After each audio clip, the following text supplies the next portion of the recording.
Scott and Ashley Laneri have adopted two beautiful boys, and they will tell you that they consider both opportunities to add to their family miracles. As Ashley put it in an Instagram post, our family is a witness of the reality of a God who brings about miracles. We hope that their story will remind you of the miracles you've seen and will allow you to hold on to hope for the miracle that you still need. Scott Laneri is a principal at the Ritchie Group, where he focuses on developing multifamily and hospitality real estate projects.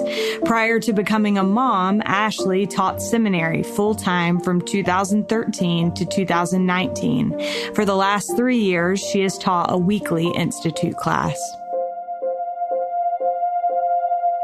This is All In, an LDS Living podcast where we ask the question, what does it really mean to be all in the gospel of Jesus Christ? I'm Morgan Pearson, and I am so honored to have Scott and Ashley Laneri on the line with me today. Ashley and Scott, welcome.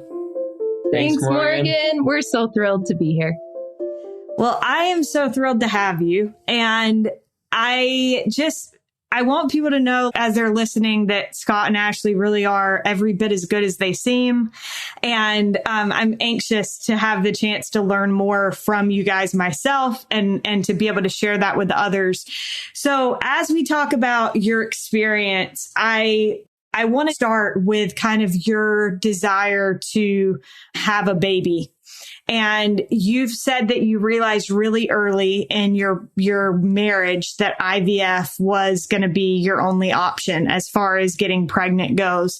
And you've talked about how grueling and taxing that process of IVF is, which I'm sure those listening that have been through it can relate. But for those that haven't, what makes the IVF process so taxing? It's like where to start. IVF affects every aspect of your life. It affects you financially, physically, mentally, emotionally. So it's difficult because it really hits every part. But I think one thing that really was probably the hardest thing was it's just so out of your control.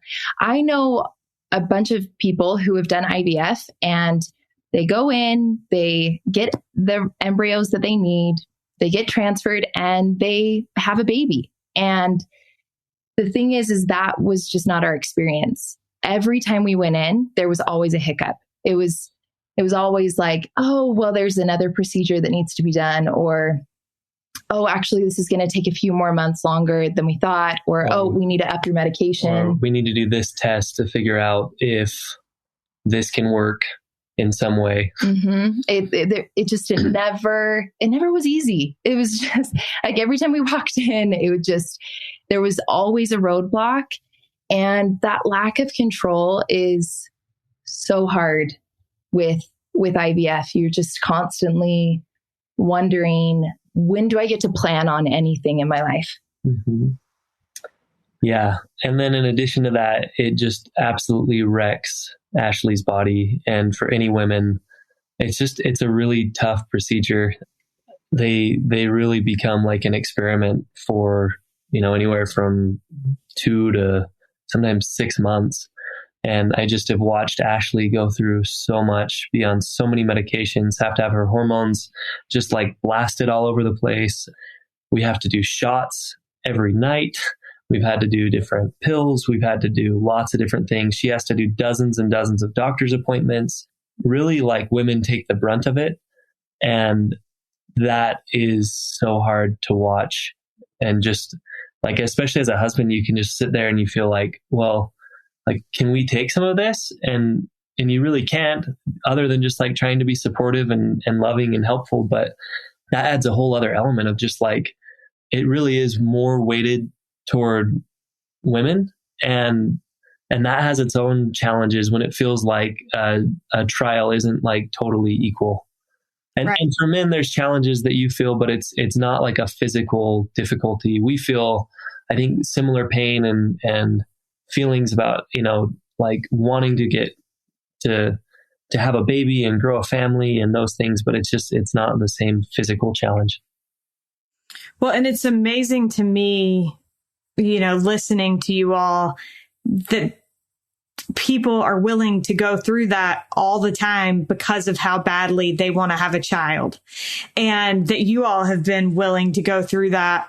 So you were able to get pregnant initially, Ashley, but then you had a miscarriage. And shortly thereafter, you got a call that completely changed your life. Can you tell us a little bit about that? So yeah, like you said, Morgan, we did IVF. We got pregnant, which was so exciting, and we were just thrilled. And then we found out that it was a miscarriage, and that was really, really hard. But a week after that miscarriage, we got a call completely and totally out of the blue. Ashley got a text from this person's mother, and the mother said, "Hey, can my daughter reach out to you and talk to you later tonight?" And this was on Easter Sunday in 2019. And Ashley was like, "Oh yeah, sure." And she kind of mentioned it to me, and we were thinking, "Oh great, this girl wants to talk about like becoming a seminary teacher, or like getting into BYU or something like that, or maybe just like wants to catch up." And then, so that night we were both sitting in bed, and Ashley was like, "Yeah, we should probably do this together." So she put it on speakerphone, and this girl who's now become very special to us gets on the line and says, "Hey guys, I have no idea where you're at in life right now, but I can't get you out of my mind. And I heard your names the other day. And since that time, you've just constantly been in my mind. And I feel like Heavenly Father's really been wanting me to talk to you." And then she says, "I am 7.5 months pregnant, and I would really like to consider placing my baby with you guys to adopt." And at that moment, I just completely, I looked at Ashley, and then I just started like gushing tears. And I'd forgotten about that. Yeah. And Ashley and I were both, and then it was like, we were like, "What? I'm sorry, did you just say you wanted to, you want us to like adopt your baby?" I think like the next thing I said to her was, "So tell us something about yourself." Because I just did not, like, you could have knocked me over with a feather. Like, I'm sitting on the edge of the bed. I seriously thought I was going to fall over. It was a complete shock to our system. We had never thought about adopting, never even considered, really, truly considered adoption, no, I guess. And even after, like, we had just miscarried, and we were already like planning the next time to do IVF. And so yeah, that was our game plan. We were laser focused and just like, "Oh no, this is like IVF or bust." And so, yeah, it was a big surprise. That is wild. So, like you said, you had never considered adoption. You hadn't discussed it.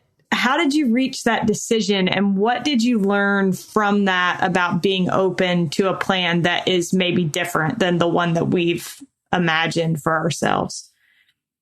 I'm kind of ashamed to admit now that I really didn't want to adopt.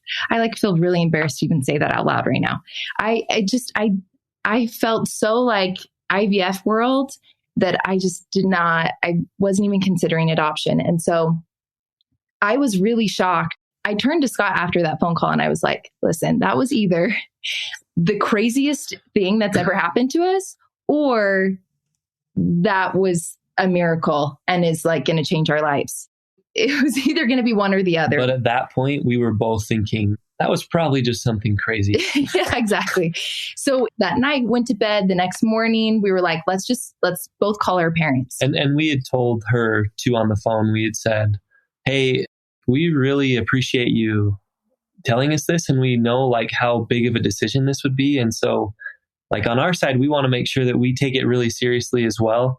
Mm-hmm. But it's kind of like the old, like if a guy tells a girl like, "Hey, I have revelation that you should marry me." And the girl's like, "Well, I haven't had that yet." Like, you both need to get the same answer. And so we kind of had that chat of saying, "Hey, look, we really respect you and like understand that this is a big decision, but we would like to also just know for ourselves before making such a big choice. So that was really what we set out to do. Yeah. Is we really get our own answer. Yeah. So Scott went to work that day. He came home. This is what's interesting is that he came home that day and I had gone and talked to my parents and some close friends or family. Scott had done the same. He comes home from work and he has like a smile on his face. Like, I think we got to do this. And that was not the answer I was receiving. I was still in very much the fear-based, no, I don't want to do this. And so I was like, wait, why are you having all these good feelings? And I'm not having good feelings yet. And that was troubling to me. So I just continued to pray and continued to like seek out and ask people for some advice. And it was the craziest part was that our hearts changed. I think that was like the most beautiful part of this miracle was that my heart, and I would say it was probably within 48 hours that it like really began, was I went from, please no, Heavenly Father, I don't want this to be right, to please, Heavenly Father, let this happen. I think this is right. And within a week, it was the following Sunday, we were able to call her and tell her that we felt good and felt that we should move forward. Yeah. And during that week, I think we each just had lots of small promptings and just really kind of sacred, special experiences, and just helped us. Like, as I talked to my mom had a really sweet experience where she started tearing up and just said, Scott, like I told her for the first time, she's like, Scott, I feel like this is right. And it was like, wow, okay, Mom, well, that's awesome. And for me, like, I really value my parents and getting their advice. I listen to my parents a lot. And so hearing her say that for me was like a big mover of the needle. And then I think for Ash, it was like, we just each had these little subtle experiences. And then if you remember too, we went to the temple and had just another sweet, special experience in the temple where it's just confirmed again before we called her that it was right. And I think all of those things were really sweet and really special because you just kind of need that with adoption. There can sometimes be so much hair attached to these situations. And this one really isn't that way necessarily, but it was so helpful, especially in the early months after we adopted Charlie, to look back and say like, no, I know for sure that this is right. And that helped in a huge way. You have said that you feel like you had to be broken down to even be open to this experience of adoption. I think that that's an interesting thing in life, is that sometimes things have to break us and change our hearts in order for us to even be in a place to be open to something that would bless us. How would you say now, looking back, that adoption has blessed your life? It's, oh my gosh, what would life be like without adoption? It is everything to us because it brought us our boys. And I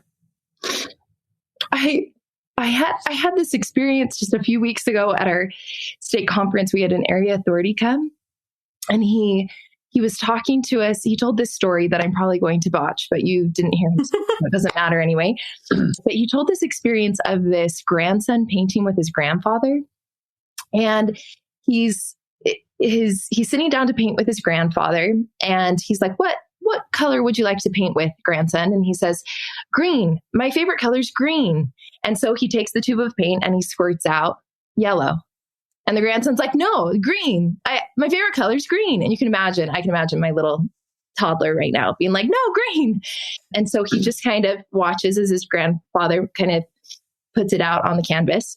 And so then he gets another tube of paint and he squirts that one out. And his grandson's like, it's going to be green. And out comes blue. And he says, no, Grandpa, I wanted green. And then he starts to watch his grandfather mix the colors, and a beautiful green appears. And I don't know a lot about art, but I can imagine that maybe one reason you mix the colors is because it creates this like special green. I mean, it's unique. It's probably different than what you would get out of the tube, straight out of the tube. And that's what I feel like adoption has been for us is Charlie is yellow and Peter is blue, and they are my green. And it is a more vibrant, more unique green than the green that I envisioned for my life. It's amazing. That's such a good analogy. So for you two, your second adoption has been very different than your first. Tell us a little bit about that. So, yeah, the second adoption has been extremely different. Unlike with Charlie, where we got a call from a near, someone we didn't really know well. And it was just sort of like, hey, I'm 7.5 months pregnant, let's do this. With Peter, it was way more of a process where we really had to put in a ton of effort and actually really try to make it happen. Shortly after we adopted Charlie, we had a prompting that we were going to adopt again. Well, Scott did. I did not. Again, he keeps having these promptings before me, which is so hard. Yeah. But great. But it's so good. Yeah. But again, those are they're like these little feelings that you hear or you feel it. And then, you kind of forget that you had it. And then you read about it months later and you're like, oh yeah, wow. Oh, that's really special. So I'm still going to say we had that prompting. And, well, Scott had a prompting shortly after Charlie came, and adoption's very emotional. And so I was like, I don't know that I'm quite ready to think about doing this all over again. And so it wasn't until 2021, actually 2 years ago from almost today, it was April General Conference, Elder Neil Anderson's talk. And he shared about I believe it was his grandson who married a girl who had been adopted. And he talked about adoption in that talk. And I remember actually sitting where I am now, watching General Conference and just being filled with joy from my head to my toes. It was this happiness in my heart. It's like the feeling, if you've ever watched someone that you love get baptized, it's like that feeling, just this overwhelming joy. And I turned to Scott with tears in my eyes and I was like, we need to adopt. And so that was, 2 years from the time that you had a prompting. And that's when we decided, okay, we're going to try doing a private adoption, and we're going to try to go the social media route and really try to spread the word that we want to adopt and hopefully get matched with someone. Yeah. And we'll talk about this, I'm sure. But with Charlie, it was, a month and a half. With Peter, it was 18 months. And so very different experiences, and both were challenging in different ways. But yeah, with Peter, it involved a lot more patience and waiting. You mentioned deciding to go the social media route. I want to hear a little bit about that and kind of what you saw as the benefit of that. And I want to talk a little bit about, you were extremely creative in the process of your second adoption. You had a cooking show on social media with Charlie, and then you even hosted a Utah themed birthday party to try to raise awareness of adoption. I watched the Studio 5 clip and loved it. I'm wondering, so what is the benefit of going that route when trying to adopt, and how did you come up with these ideas? Because they're very creative. Thanks, Morgan. I poured my heart and soul into those ideas. So that means a lot. Well, I think we decided private. I don't know. You kind of go with what you feel. We know a lot of people who've had success with agencies. And so I think there's some great agencies out there. With private adoption, you're not paying an agency fee, but you are putting in a lot of your time and your work and effort to put your name out there. Yeah. And the legal process and the actual adoption process is exactly the same, whether it's a private adoption or an agency adoption.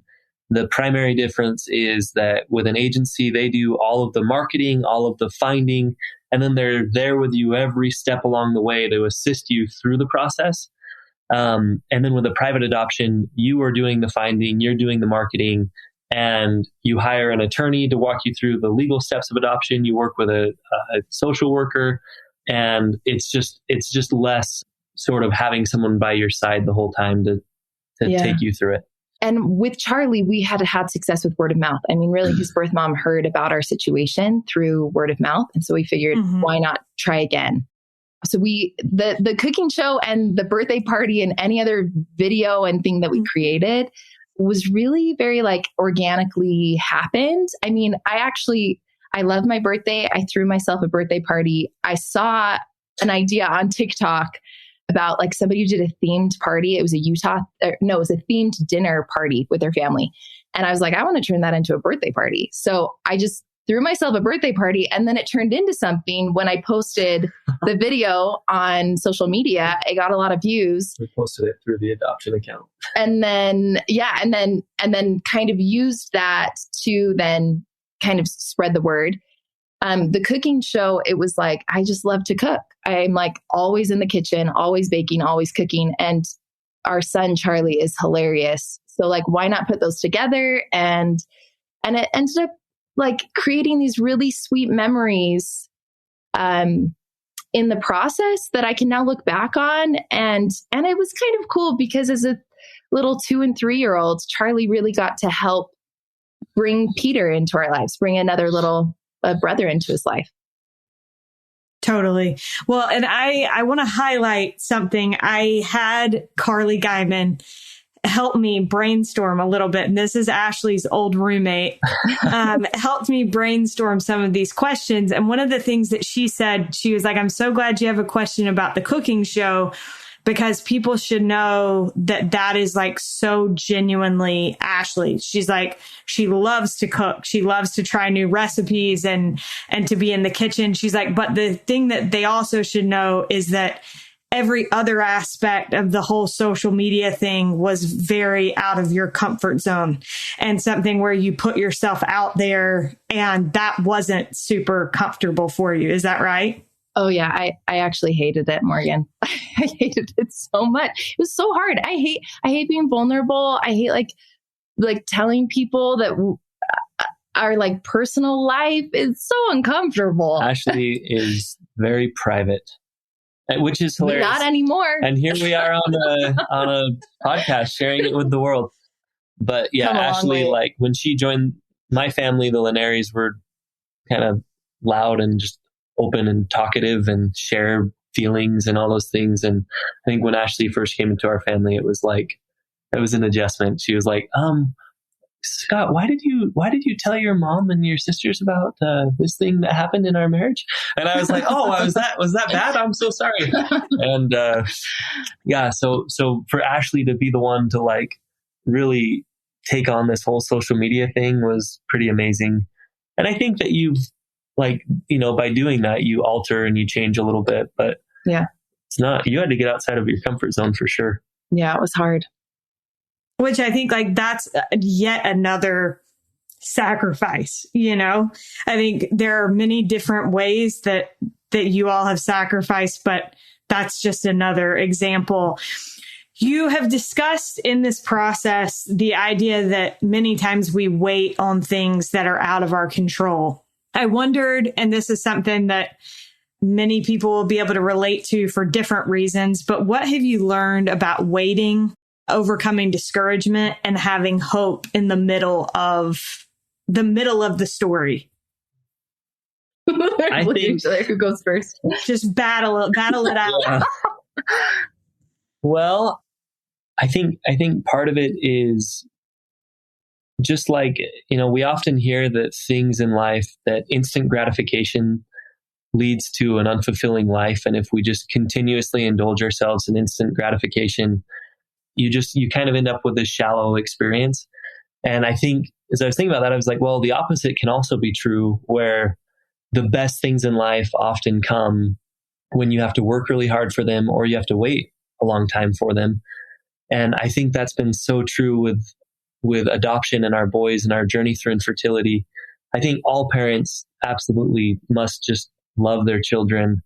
And so I don't have anything to compare it to. I just know that, like, for me, waiting has made me appreciate Charlie and Peter so much. And like, I love those little boys so much, and they're so special to me. And so one thing I've learned about waiting is it is ridiculously hard, but I think that God intended it to be that way. And I think he intended it to be that way because, like, the end result, when you have to wait and work hard for something, is just so much better.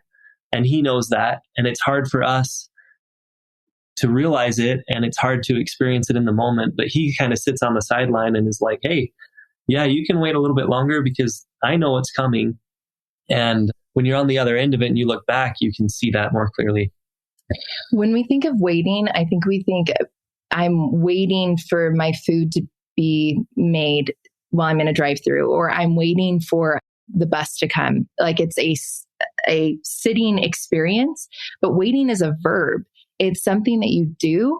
It takes action. And so this waiting that we've experienced a bit of, like, we are constantly having to do something. We're constantly having to work, to trust, to draw closer to God.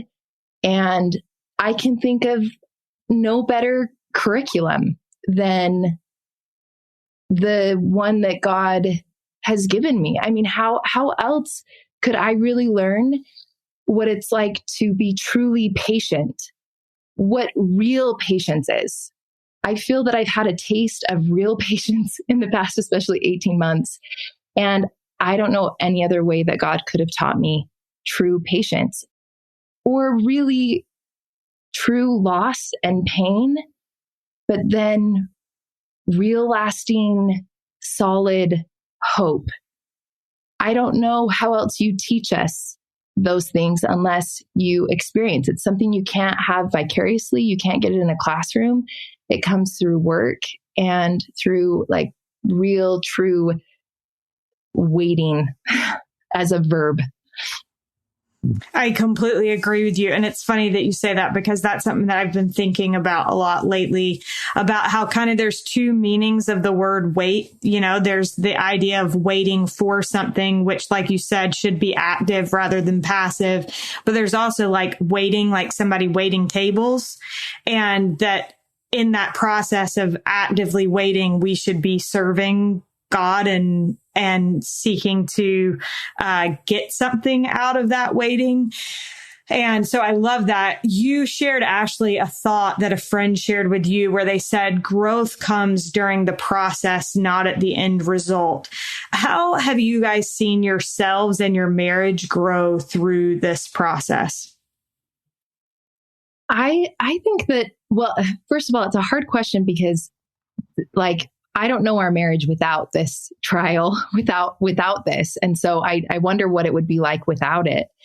But I can say that looking back, I do feel like I've noticed Scott's strengths a lot more because of this process. I'm really grateful that we're different, and yet we have the same goals and same focus. And it's helped me appreciate, like, he's really good at, like, a lot of the legal stuff, a lot of the, there's a lot of, like, thinking about, like, different circumstances and laws and how do they apply in our circumstance. And Scott does his research and is very informative. And then he can calm my fears. Whereas I just like to sit and worry and not actually find out. He actually does the homework. And he's been a calming force, especially with IVF as well. There's a lot of emotional roller coasters I have been on with the social media route. A lot of times where, like, I'd put out a video and it would flop, and Scott would be like, you just need one. You don't need a lot of views. You just need one. You need the right person. And so having that calming force, and he's just got a lot of strengths that I'm just really grateful for. Thanks. And I would say that for me, the biggest thing again is just having, like, so much more respect for Ashley, and just realizing how tough she is and how much garbage she's had to go through. And I talked about how women have to go through these really hard things, and it just sends their bodies through the ringer. And for me, it's just been like, man, I married such a resilient, tough girl. And you get to see like the real stuff of people. You kind of get to see that when it comes out during the hard times. That's when people kind of show their true selves a lot of the time. And like Ashley's true self is this like strong, not quitting, just resilient person. And that helps a lot when times are good to remember that, because you're like, oh man, this is like, I have a catch here. And so I think that it is neat that the trial can help in a marriage and help you draw closer in those ways. I heard something years ago that said that the most underrated quality in a marriage is someone who suffers well. And I think that is very true. You guys, you kind of alluded to this, Scott, when you referred to the garbage, but you guys have had to go through a lot of highs and lows in this process. Tell me a little bit about some of the challenges that people may not be aware of when it comes to adoption. I think a lot of people, when they think about adoption, they think about the sacrifice that is made on behalf, like on the side of the birth parents, and rightly so. I do not want to diminish that in any way. Believe me, it is incredible what they go through. I think what they don't see is that on our side, it's also very difficult in a similar sense in the way that IVF is difficult. There is no control. There is no, we don't get to choose like anything. It's very much about the birth mother and what she wants. And again, rightly so. I'm just trying to point out that like that can be difficult on an adoptive parent end. That there's just a lack of control, and you're just waiting and hoping that it actually happens, because we have even friends who have had failed adoptions and where, the birth mother's changed her mind, and no judgment for that situation, but it would be really, really hard. And so there's a lot of like worry of, we don't even know if this is going to happen until it actually does. Yeah. Yeah. And up until, like in Utah, for instance, you can't place a baby for adoption until at least 24 hours after the birth. So even once the baby arrives, it's still just very much out of your control. And again, that should be, because until a prospective birth mother chooses to place with a family, like it is her baby. And that is really hard though, to walk that fine line of like being human. And that there's been a lot of time and a lot of effort and on your side, and also just trying to be like Christ-like and compassionate, and realizing like, well, gosh, this poor girl is going through so much and she's having to make this huge sacrifice in this really difficult thing. But that can be hard. I think at times they're just like the natural man comes in and you just have feelings, and then that's hard because you're like, oh, we shouldn't feel that way. And yeah, that's just one of several challenges. Yeah. One thing that I imagine would be interesting is you're trying to trust that things are going to work out the way that they're supposed to, but you also are kind of like hustling, trying to come up with your own ideas and how to get the word out. And so I wondered, how would you say that you have relied on spiritual guidance while also kind of pursuing your own ideas and your desire for this with confidence? I think so. At the beginning of pursuing adoption, we were doing IVF at the same time, and we had a second miscarriage in the middle of that as well, and that was probably my lowest that I've been, because it affected me. It affected my testimony, which is something very important and sacred to me. And I really struggled. I was very angry. I was very angry at God. And that even hurts to say that too. But I kind of, you don't know who else to target your anger to. So you're like, well, the person who could fix this, the Lord. And I really had to work at building up my faith and my testimony in the middle of that, and really kind of realize I can put in all of my effort. I can give everything.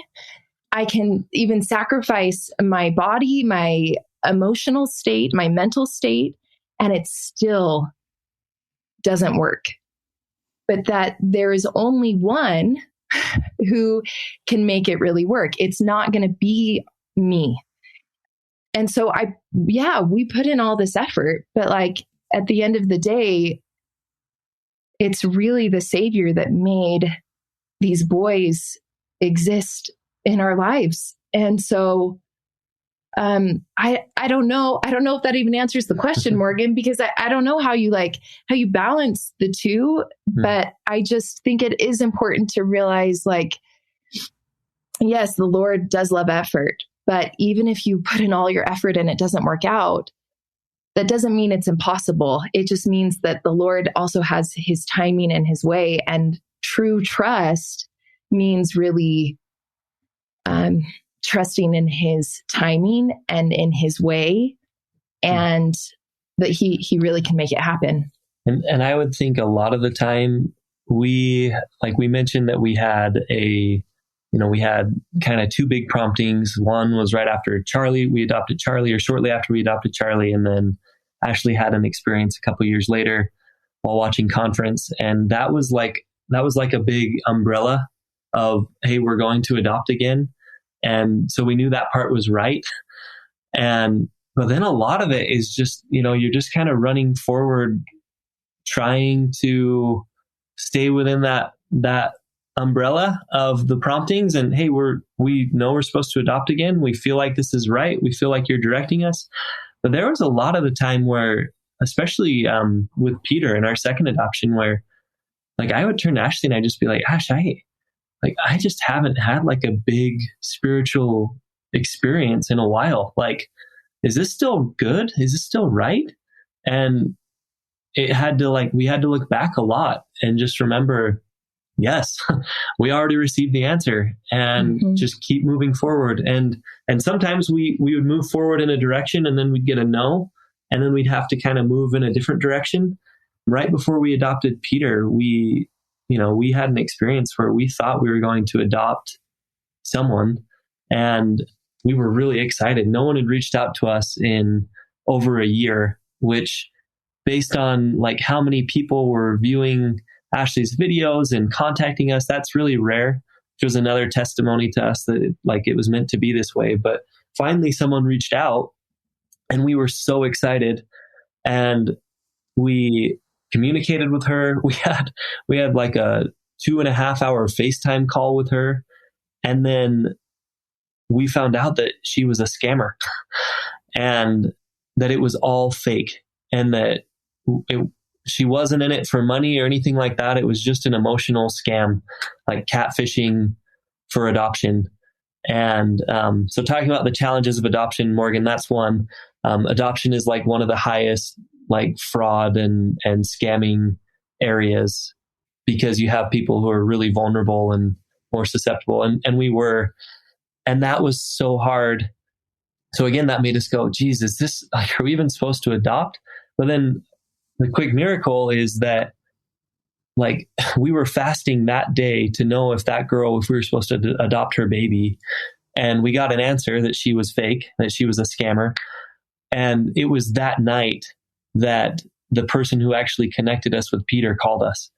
And it was a coworker of mine, and it was through like a friend of a friend of a friend. And she just called and she was like, Scott, how are you doing? And I was like, this is really weird that she's calling me at night. And she said, is Ashley home? And can you put her on speakerphone? And we did. And then she's like, hey, my mom's best friend, my mom's best friend's niece is pregnant, and she's been looking at your profile, and she'd really like to talk with you guys. So it's amazing. You can have like one prompting. It can be a long time ago. And if you just keep pressing forward, like, God eventually delivers. It's amazing. So interesting to hear about how all of that works. I wonder, having gone through this experience, for those of us that have never been through this, how would you say that we can all be more sensitive to adoptive families in our wards and communities? I would say, so something that would maybe benefit everyone would just be to like go Google adoption terminology and just like spend like 2 minutes and just go read some words that you should just be mindful of. I personally, before adopting, I put my foot in my mouth like multiple times. And now being an adoptive mom, I'm like, oh my goodness, I'm humiliated that I said that to those individuals. So I think as an example, one word that would be really helpful is just learning the term birth parent, or you can also call them biological parents. People will still, even close people to me will say things like, does Charlie's dad have blue eyes? And I'm like, oh, you mean Scott? Like, because Scott is Charlie's dad, but it's really important that we distinguish the two, because a birth parent is so special and so important. But a parent, there needs to be a distinguishing so that it's not confusing for the kids too as they grow up. So I would say that would be a big one. I also think people are like, when it comes to adoption, people are always so curious, and they don't realize that the curiosity can sometimes be, I want to be sensitive about how I say this, but kind of prying. Like birth parents, at least our relationship with our boys' birth parents, we hold as very special to us, but also very private. It's their business. It's their lives.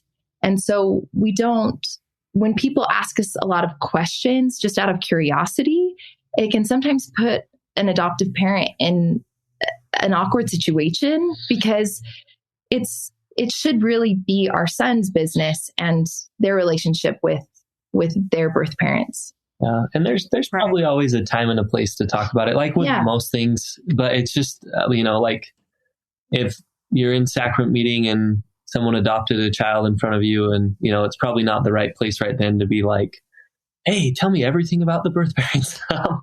And, I think another thing is just, like the relationship that we have with our sons. Like we very often forget that they were adopted.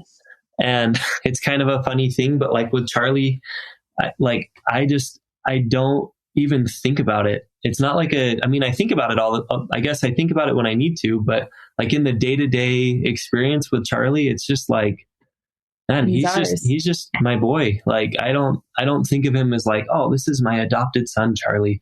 And I think sometimes when people ask us questions, it seems like maybe they might think that's how we view it, and it's just far from it. You have said that it's easy in instances like this to ask, why me? Which is a question that I certainly have asked. I'm sure most people listening have asked at some point. What have you both learned about why God allows us to go through challenges and hardship?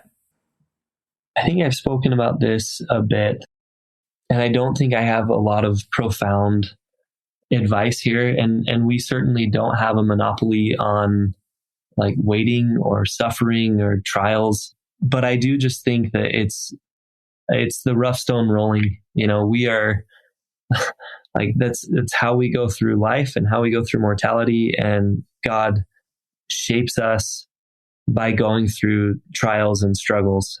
And so like the next time that I'm tempted to ask why me, I need to remember myself like right now where we've got a really good experience, and just remember there's so much happiness and there's so much good that comes through the hard things. The last 18 months are so worth it because I have this beautiful little baby boy, Peter, who we get to hold and who is ours. And it's just all worth it.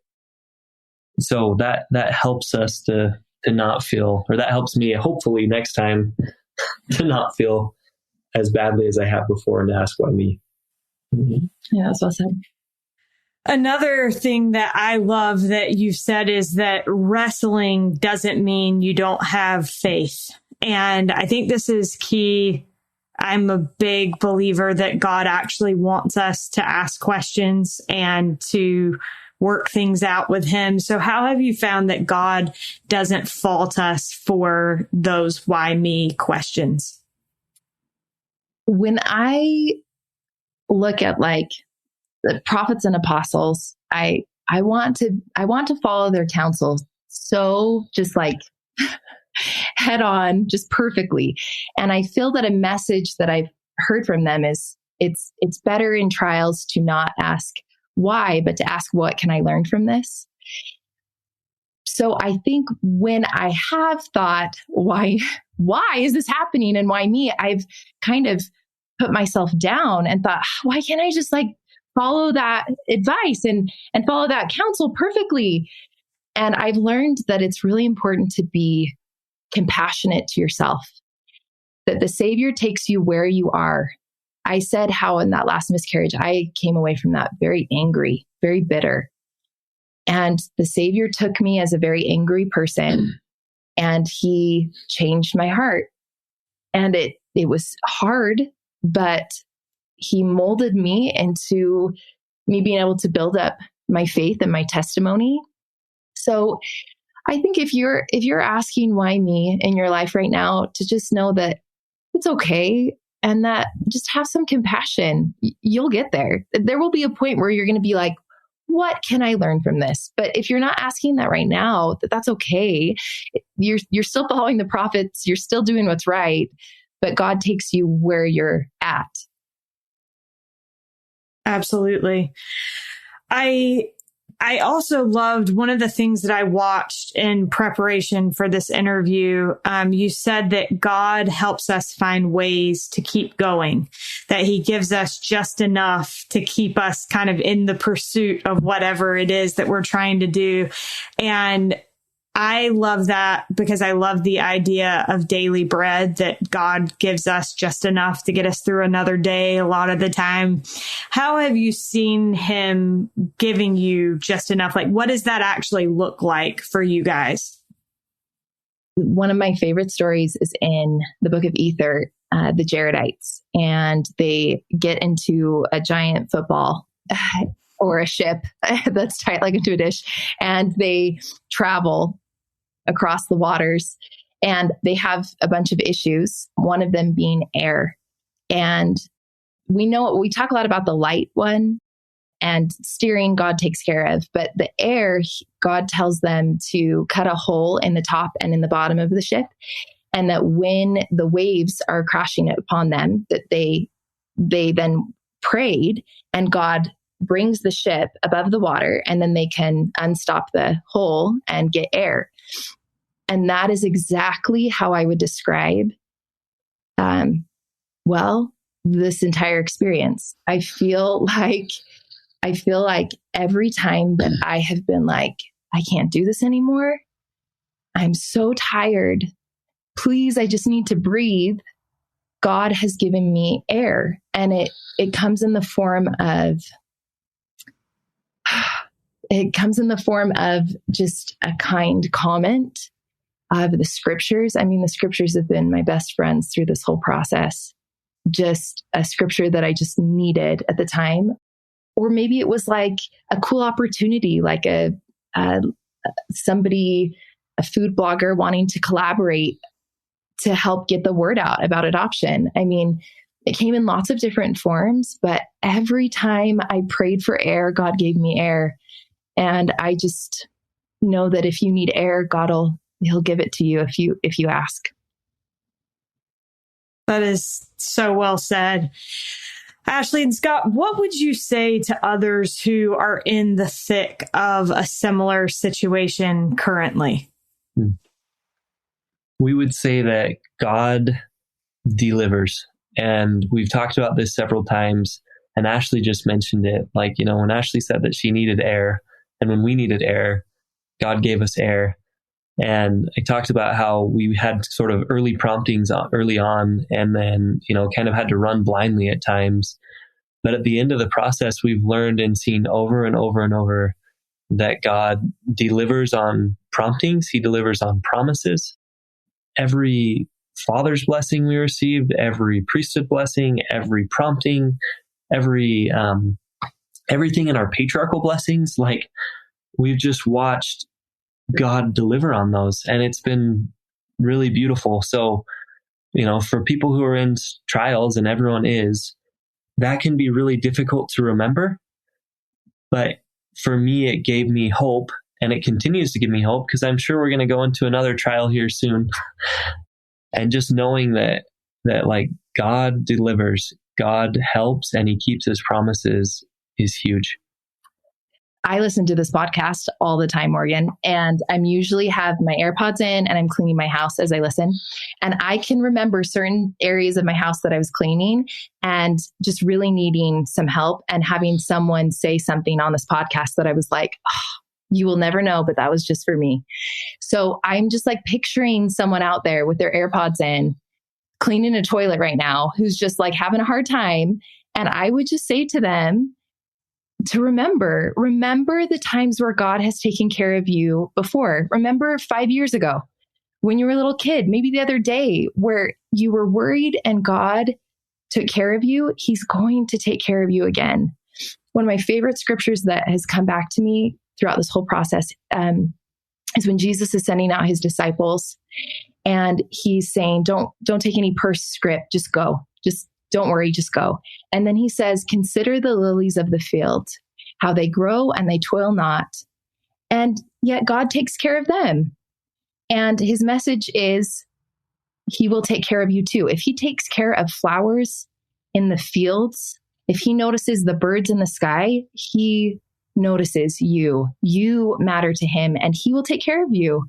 So remember the times where he took care of you before, and trust that the same God who took care of you yesterday and 3 years ago and last month is the same God who's going to take care of you, because he is a covenant God. And he, like Scott said, he always delivers, and he always keeps his promises.